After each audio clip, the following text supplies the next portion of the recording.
All right, at this time, let the record reflect, we're taking up both cases again. I believe the Commonwealth has announced closed, so which defendant wants to go first with their motions? Butler, go ahead. Just before we take up this motion, has the court made a ruling on the Snell and Greer motions that were made? On the Greer matter, yes. In regard to the Greer matter, in regard to whether or not an admonition should be given, the court's going to deny that request. The court is going to find that it was a statement against interest in making that determination. The court has considered the time of the declaration and whom it was made to, which was the girlfriend of Joey Lawson.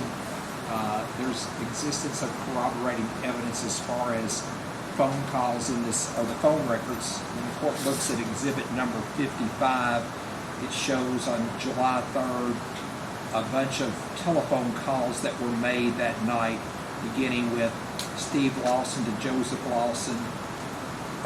Joey Lawson to Steve Lawson, then Joey Lawson to Tammy Lawson, the other phone. It goes back and forth.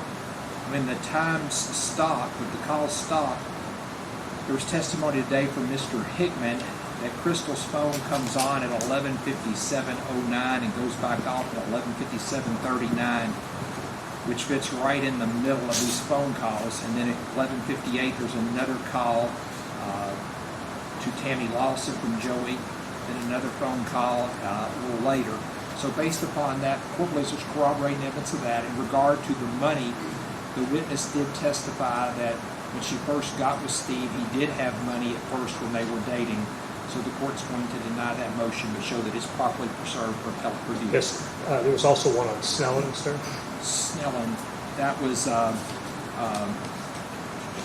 Similar motion that we made, Your Honor. yes. On that one, let me find my notes here. I've got so many witnesses. What's this stuff here? Yes, that was the testimony where Miss Snellen had testified to overhearing a conversation between Joey and Steve Lawson about moving a body at the Houck farm with a skid steer. On that one, I am going to grant your motion and give an admonition on that. I don't believe that it qualifies as far as corroborating evidence for a statement against interest. So I will give an admonition in regard to that statement. Yes, sir. Okay. All right. Your Honor, it would be our motion for a directed verdict. We've obviously filed a brief with the court, so I'm not going to belabor everything that we've said in the brief. But if I could start with, I may mispronounce this, Warmke versus Commonwealth, which is a very old case, but it's recently cited in 2024 by the Kentucky Supreme Court. And what it says in that case is that a murder conviction may be supported entirely by circumstantial evidence, but death may be proven by proof of criminal violence adequate to produce death, which accounts for the disappearance of the body. The body must be found or there must be proof of death, which the law deems to be the equivalent to direct evidence that it was found. Obviously, to start, there is neither of those things in this case. There is, of course, Miss Rogers' body has not been found. There is no crime scene. This, while it wasn't touched on a great deal in this trial, thus far, you have heard some proof that there were multiple searches at the Houck farm. I believe that was the Commonwealth's theory from their opening statement, that Miss Rogers was murdered at the Houck farm.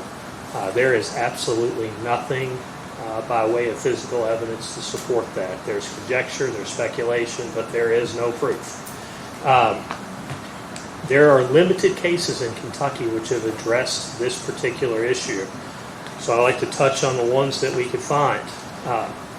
Polly, which is the case from 2024, which recited the rule from 1944, which has been the law of Kentucky for, 60, 70 years? In that case, the Commonwealth wasn't able to produce the victim's body or a murder weapon. Of course, the Commonwealth cannot do that in this case. However, in that case, an eyewitness observed the actual defendant beating the victim, and then under threat of execution, the victim this person shot the victim. That person testified to what happened, as well as there were jailhouse informants that corroborated, I guess I'm going to call it victim shooting the victim under the facts of this case.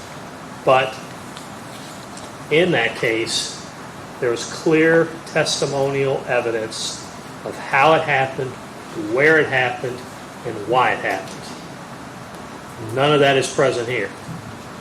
In Phillips v. Commonwealth, this is a little different, but it's similar.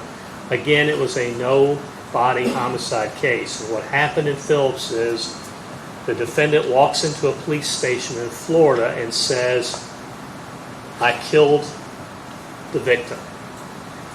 Case goes to trial.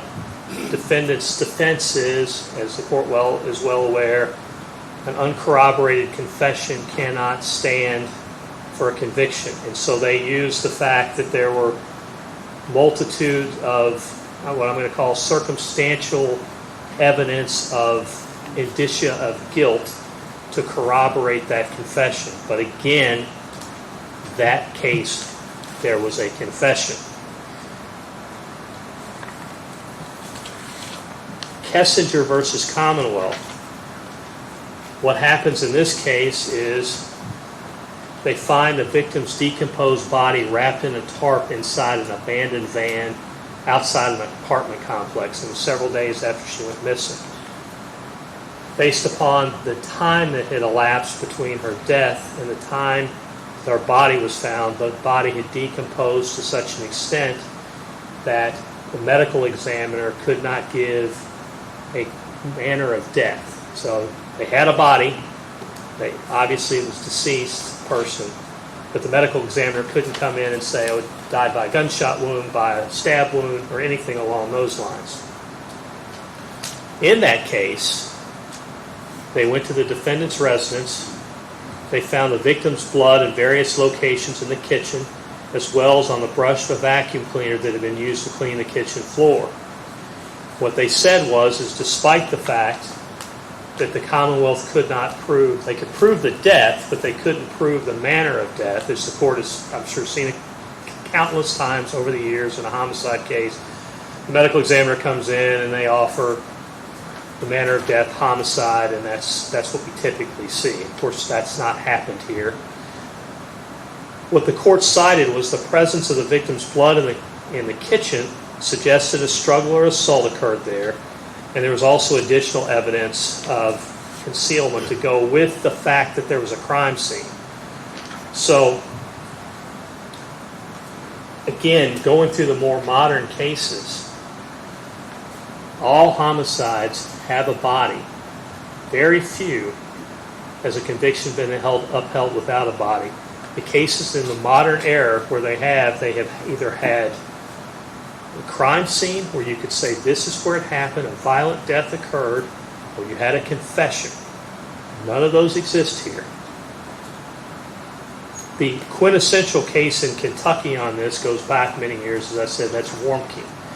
In that case, the defendant threw her baby off of a railroad bridge. And at the bottom of the railroad bridge, they found the baby's little hat. But the baby's body, I assume, had washed away. The lady confessed. She said she threw her baby off the railroad trestle because she couldn't bear the shame of having an illegitimate trial. Again, the court in that case upheld the no-body homicide because the lady confessed and said, "This is what I did." Reading those together, it is clear, under Kentucky law, you have to have one of three things. You have to have a body, or you have to have a crime scene, or you have to have a confession. None of those are present in this case. To allow this to go to a jury on this proof would be contrary to 80 years of Kentucky law. It would certainly be, I don't know how it could be upheld, but there is nothing here other than, you can say there's circumstantial evidence that she's not alive. You can draw that conclusion. And I understand the standard. If you have to take things in the light most favorable to the Commonwealth. There is nothing in the light most favorable to the Commonwealth, nothing that says there is a crime scene where you can demonstrate a violent death. It just doesn't exist. And of course, the court can't do this under Kentucky law. You can't invent it for them. But here, this is the most extraordinary case any of us have ever been involved in. There's been more law enforcement resources poured into this case than any I have ever seen, and I suspect no one that does what we all do would say differently, and it doesn't exist. So you're not really permitted to excuse them not finding it, but the fact that they went to such extraordinary efforts strengthens our argument. And without question, there is no confession in this case. There's no proof of the state of mind. And Judge, in this case, there's not even proof of venue. We can speculate, if you believe the Commonwealth's theory, that something happened in Nelson County, but we don't have any proof of that. So for all those reasons, and I don't want to go through beating every point that's in our brief, but there's three things that have been identified to support a homicide. Proof of a body, proof of a crime scene, or a confession. And none of those exist in this case. So we believe Mr. Houck is entitled to a directed verdict. Thank you, sir. Any response from the Yes, counsel? sir, Judge. I won't be as quite as eloquent. I want Therese to do this because she's smarter than me. But, Judge, we do, under Polly, there was no body, there was no murder weapon. And Brian says, and I should say Mr. Butler. Mr. Butler says that there was a witness. And I will tell Your Honor, in this case, we did have a witness. And that witness is seated right there. Everything that man come in on July 8th and July 5th and told the police was a lie. Other than getting out of bed and driving to the farm. What he told them was a lie. He gave them an 7 or 8 page written statement detailing where he had been all day long. He was told in that. He was told in that to write down every place you've been so I can verify that. He was. And you know what he did? He lied. We heard from witnesses who said they didn't see him, that he had listed on his piece of paper. And what did he do? He went to the Houck farm. Why? Why? He was at the Houck farm all day long. When he come in and talked to Detective Snow, he never mentioned that. If you have enough time to prepare to kill somebody, you have enough time to make sure there won't be any evidence of a crime scene. Him and his brother his brother who disappeared for 24 hours, who was with Brooks, according to his girlfriend. They were preparing the scene. Nobody homicides are unique. They're not just unique to this state. They're unique everywhere in this country. There's different fact patterns to prove murder. What I have to prove is that there was an intention to kill somebody, and that person was killed. Another way Brooks Houck is a witness to us, for us, was the simple fact that he laid out what they did that night. See, they had already committed to this story. What they did that night was went to the farm, according to him. They walked around the farm for hours. Walked all the way down this road, almost a mile long down this road.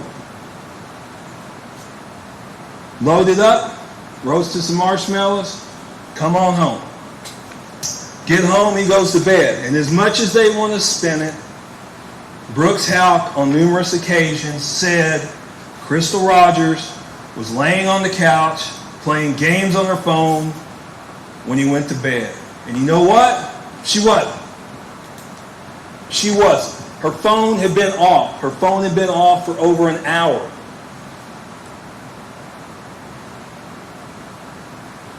He also said that Eli wouldn't go to bed if someone was up.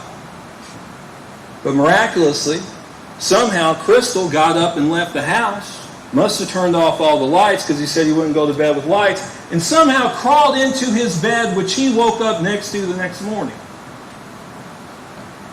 Not to mention, the proof that's been heard before this court is that her car was out on the interstate at 10:30 p.m.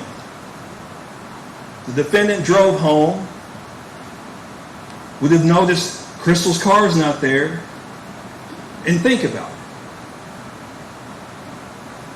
Crystal's at home, according to the defendant, playing on her phone, playing a game. Somehow leaves during the night. How would she know where to go to put her phone, to put her purse, to put her keys in the car that was at mile marker 14? Judge, we do have a witness. Under Polly, we do have a witness. That witness is the Brooks Houck. That's who the witness is. And I think in the light most favorable to the Commonwealth, we have proved that Crystal Rogers was murdered. Crystal Rogers didn't return home that night. She didn't return home with the defendant. I don't know where she is. I wish she did, to give the family some closure. But that's the argument on behalf of the Commonwealth.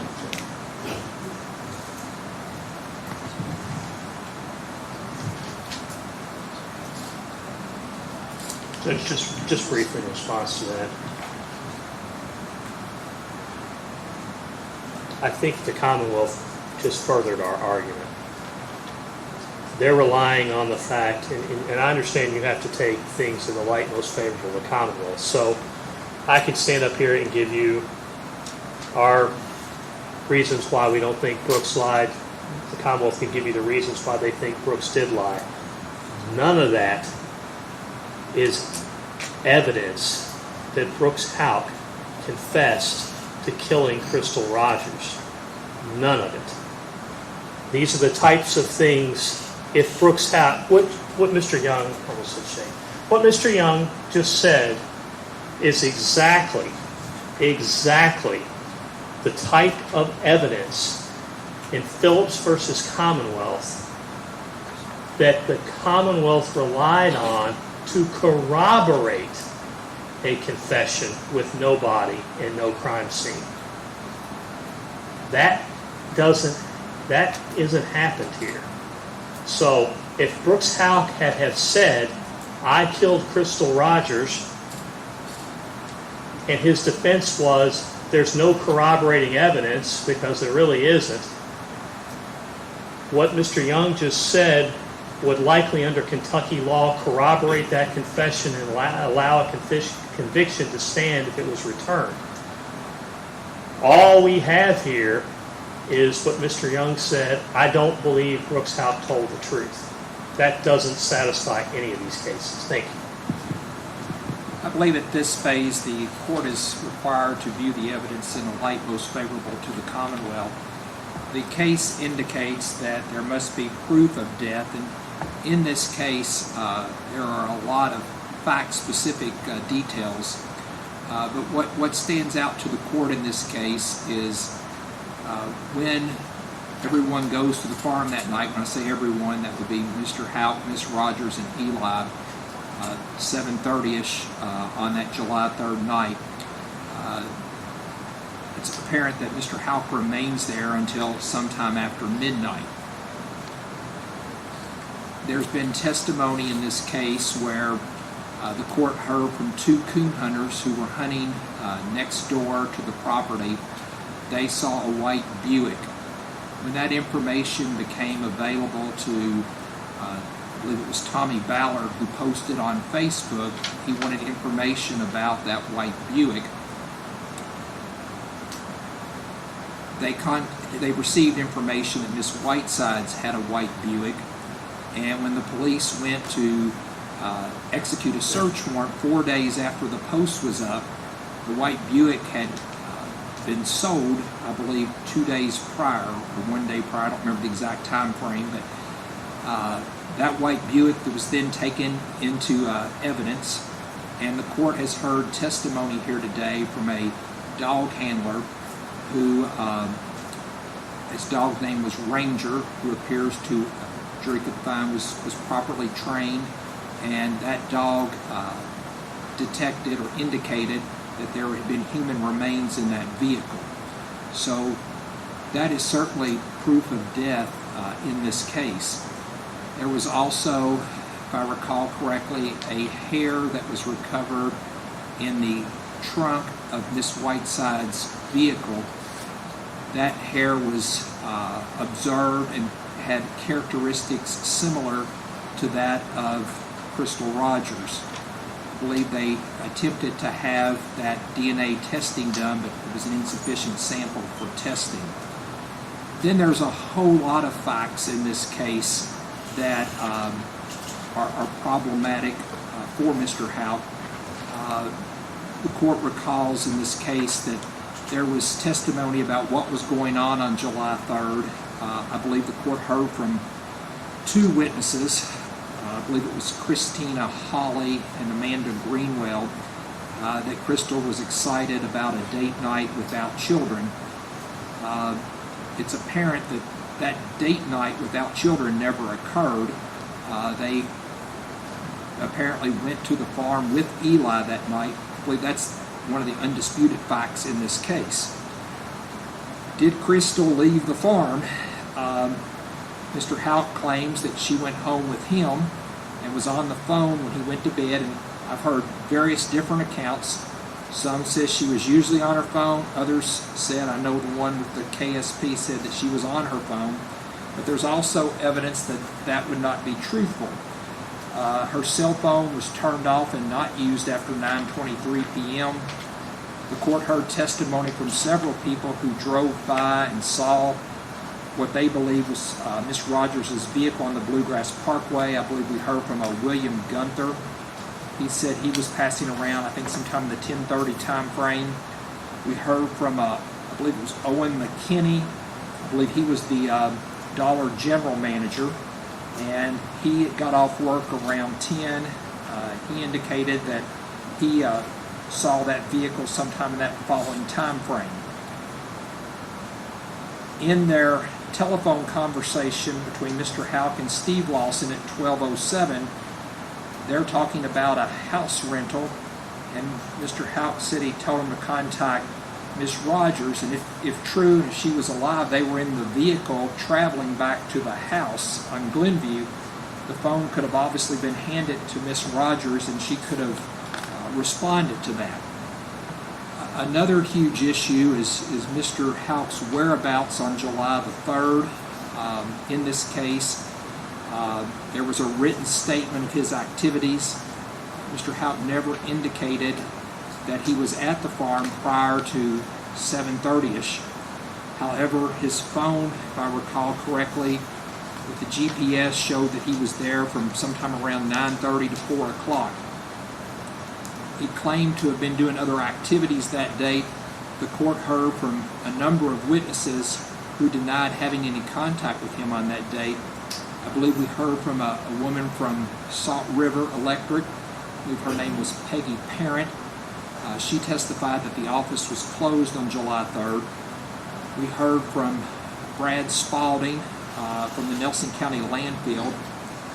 He had no memory of Mr. Houck delivering anything to the landfill. We heard from an engineer, I believe her name was Robin Mills. She was not available on July 3rd for any meeting. She testified her daughter was at the Governor's Scholar Program at Morehead State, and she was in Morehead on that date.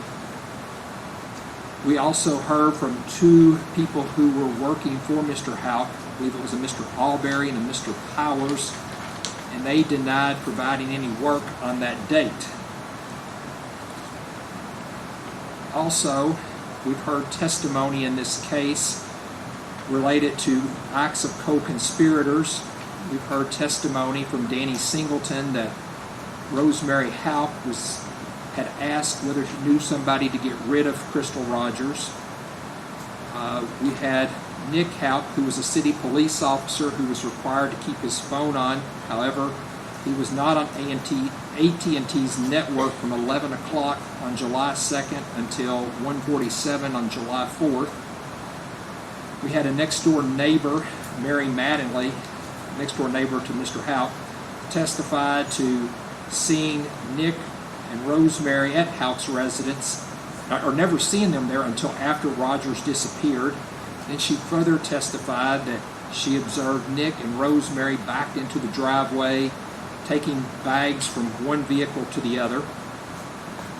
We have issues with Mr. Houck's whereabouts on July 4th. I believe it indicated he was with Richie Riggs. Mr. Riggs denied having any contact, said he was at Green River that weekend. We also have evidence related to Miss Rogers' vehicle. Her phone and her purse was sitting in that vehicle. I believe a reasonable juror could believe that that was staged, as most women would not leave those items in their vehicle. The cell phone was dead, but yet there was a charger in the vehicle. Mr. Steve Lawson calls Mr. Houck at 12:07 a.m. Steve Lawson then drives in a westerly direction. Detective O'Daniel opined that Lawson was near that vehicle from the phone evidence. I believe Steve Lawson would not cooperate with the police on his phone. They had to get a search warrant and track him down. In an interesting interview, I believe the Kentucky State Police asked Mr. Houck what was the worst thing to ever happen to him, and certainly that could have been a softball question. The obvious answer is my child's mother has disappeared, and I don't know where to tell my child where his mother is. There was testimony about Rosemary Houck not liking Rogers. Christina Hawley testified that Houck said his mother didn't like her hair or her 4 children. Mary Mattingly testified to observing Rosemary pulling up the flowers that Rogers had planted. Certainly one could infer that Rogers wasn't going to be back. One of the more interesting issues is the window tinting that took place right before this incident, and there's telephone calls of both Mr. Houck and Steve Lawson trying to get their windows tinted. We have all the evidence related to the recorders in this case, recording grand jury proceedings and other conversations. Very interesting issue in this case is Nick Houck's whereabouts on July 3rd.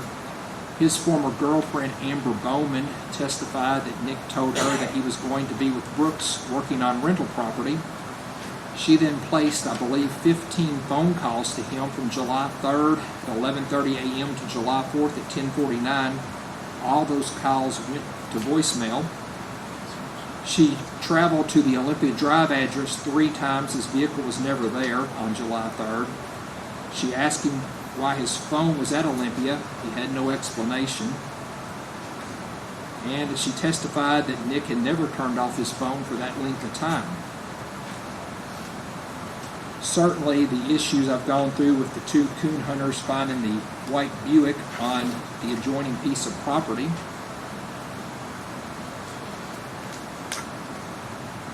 On July 4th, Mr. Houck receives calls or texts, I believe there are total 13, 7 different people.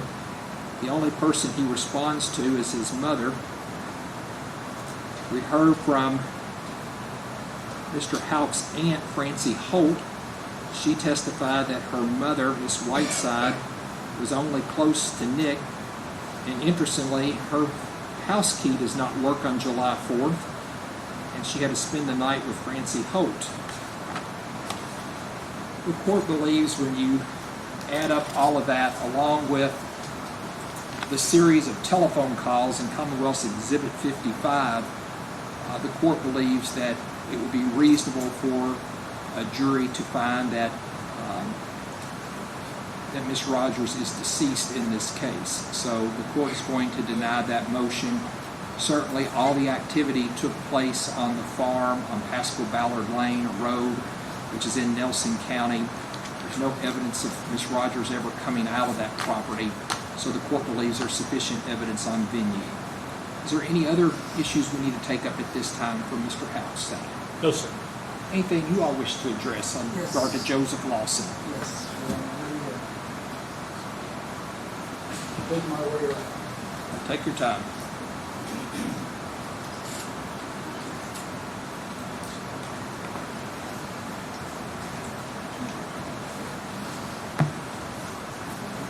Yeah. Judge, does this amplify? Can you hear? I can hear you. You can hear Yes, me, I can okay. hear you, yes. So I think that's fine. So, I know the court just ruled on Mr. Houck's motion for directed verdict, but there is a part of this that I would join their argument as is applied to murder. Obviously, Mr. Lawson, he is charged differently. He's charged with conspiracy to commit murder. So an element of that part of the indictment is the murder itself. But to not waste the court's time, I'm going to move on from that because I think actually the more important part as it is applied to Joey Lawson is the conspiracy qualification of that. When you look at the statute, which is KRS 506040, there's a couple things that stand out to me in that that are required for that criminal conspiracy to exist. One is in subsection 1 is that a person having the intention of promoting or facilitating the commission of a crime is guilty of criminal conspiracy when he, we'll go into these subsections here in just a second, but the first part is that there's an intentional requirement. And obviously the court, I'm sure, is well aware, there's a statutory definition for intentional conduct, which is that it be your conscious objective. It is the highest mental state that is required in the state of Kentucky for mental states. It is not wanton, it is not reckless, it is not any sort of criminal negligence, it is intentional. And then the other thing that stands out to me in that statute is that it says agrees, and I won't go into the other parts of it, but because the important part is in both subsections A and B, it says agrees. That tells us that in order to have a conspiracy, you have to have an agreement. As we know, all having gone to law school, an agreement, forming a contract requires an offer, acceptance, and consideration. What we heard actually for the first time today in testimony was anything resembling an agreement, and that had to do with this testimony about $50,000 being offered to move a car. And the reason why I brought up the elements of a contract and an agreement is because that we obviously have an offer, but what we're missing there is acceptance of that offer and consideration to have formed that agreement. And then going back to intentional conduct, we don't have any evidence of any sort of admission or any sort of statement of that this would be Mr. Lawson's intentional or conscious objective to accomplish something. Anytime that you are an accomplice in something, you have to share that same mental state as the principal actor. And here it would have to be some form of, you'd have to share in that intention, that it has to be your conscious objective for, I'm assuming is a homicide that has occurred, and I'll get to that here in just a second, which is, we don't exactly know what is the conspiracy. What is it? Is it to commit murder? Is it to move a body? Is it to move a car? We've heard multiple things. When did the agreement occur? When was it entered into? We actually just heard Mr. Young not testify, but speak about what I heard was a shift in his timeline. He originally, what I heard from the Commonwealth in the opening statements was that their timeline was around 12:07 p.m. And that was based off of cell phone evidence. They are abandoning that at this point, and they are now moving this to 10 p.m. It's moved. And we also still don't have, any sort of evidence as to when that agreement occurred, alleged agreement with Joey Lawson. We don't know if it happened a month later, a month earlier. And then, lastly, questions that we still have that have not been answered. Who is this conspiracy with? Because I think there was a lot of evidence put on as far as conspiracy within the Houck family, and there was evidence, put on for about Steve Lawson.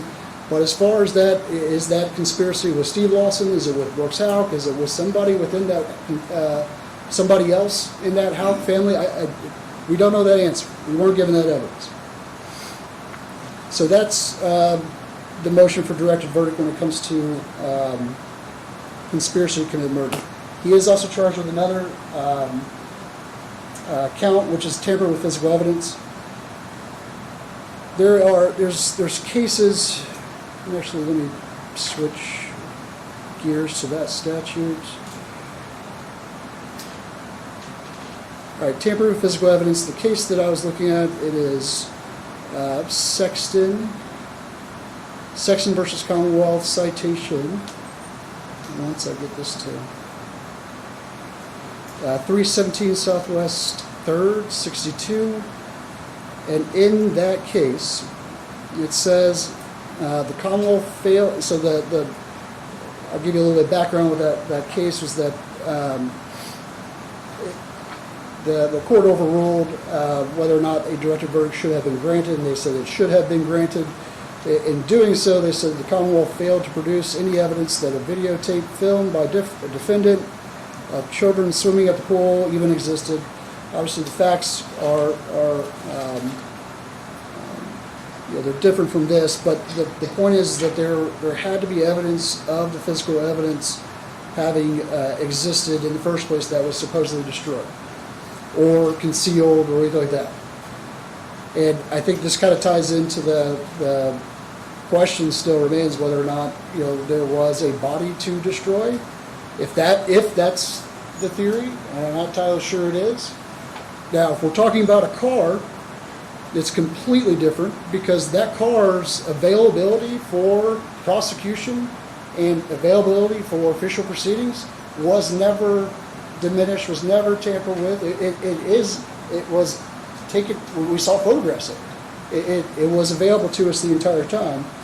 So I guess it does depend on what is the physical evidence exactly, because and we don't really know.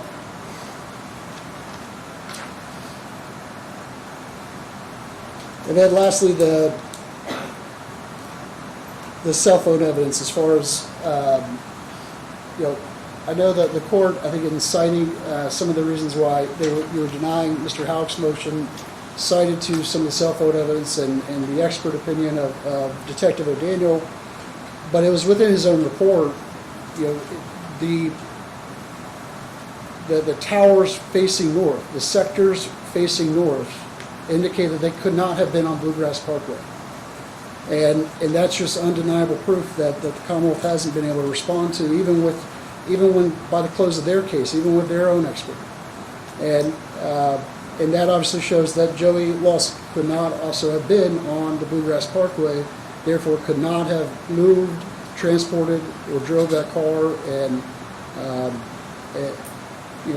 left it there. So for those reasons, Your Honor, we would ask the court to grant a motion for directed verdict of acquittal on both counts. Any response? Judge.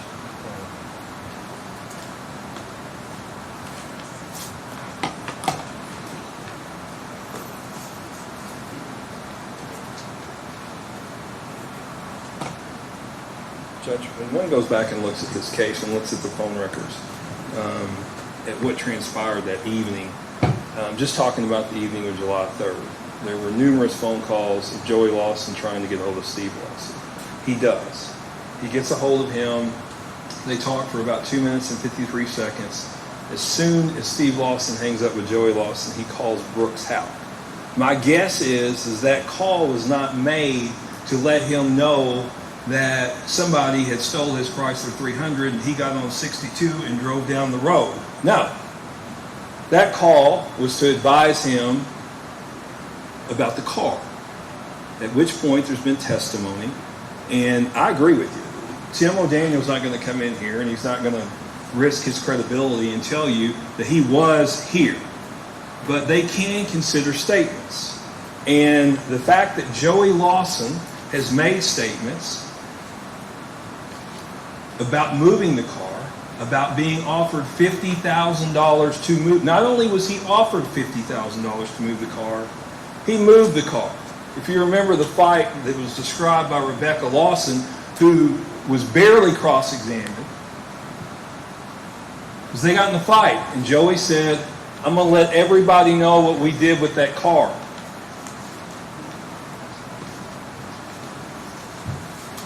Judge, he also made statements that week. Joey did, about burying the car, about pulling her teeth, shaving her hair, because that's all the hogs couldn't eat.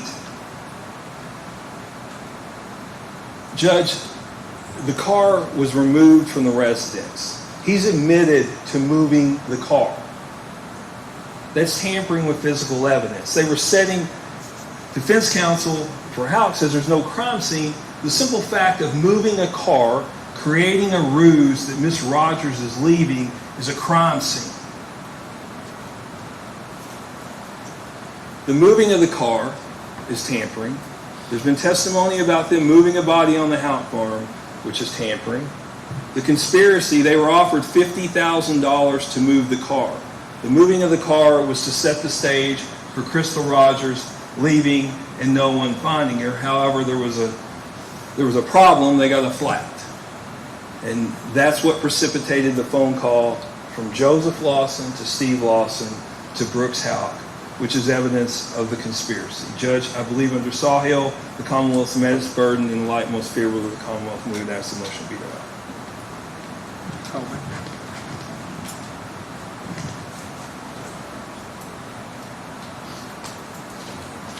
Sorry, I have to walk That's all the way around. that's no problem. I understand. So, Judge, real quick, Ms. Greer, who we heard testimony from today, I think Mr. Young maybe misheard the testimony that she provided. She did not say we when it comes to,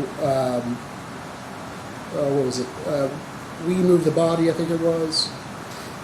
But she was referring to what Steve had done. And I think that's actually a fundamental problem in this case, is that there is often confusion between Steve and Joey Lawson and who did what, those kind of things. But as of today, the testimony, the evidence before the court had today, it had nothing to do with, there was nothing that implicated Joey. It was only Steve.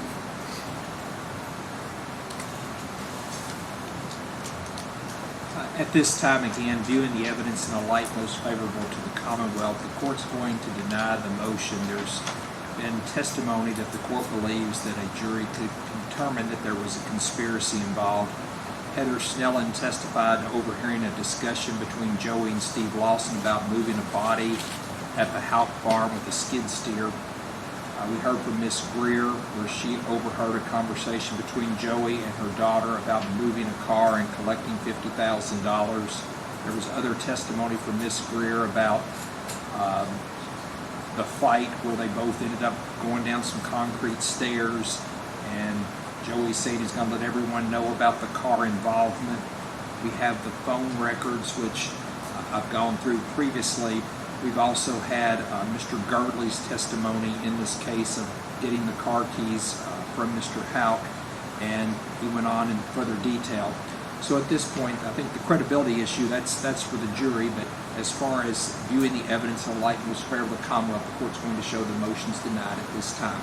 We'll reconvene tomorrow morning at 8:30 to start with opening statement from Joey Lawson, and then we'll let Mr. Houck put on his proof at that time. Yes, sir. Great, thank you all. Hey, Judge, can we come up real quick? Sure.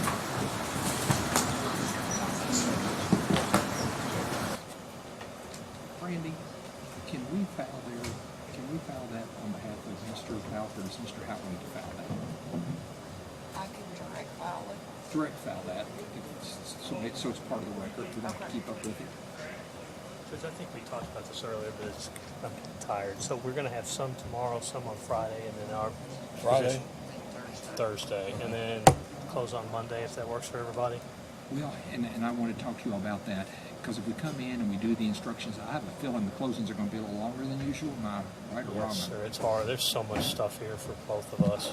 I mean, I'm going to have a couple of rebuttal witnesses. I anticipate it. Maybe not. Maybe they'll all agree with me tomorrow and we'll be good. But what I'm thinking about, and I don't know what you all would think of this, is if we can get all the proof on this week, come in on Monday, do the closings, and then have the jury come back Tuesday morning, select the alternates, and then let them go out. I'm just afraid they're going to be out a long time. I think if we start Tuesday morning with them deliberating, I think that's a good idea.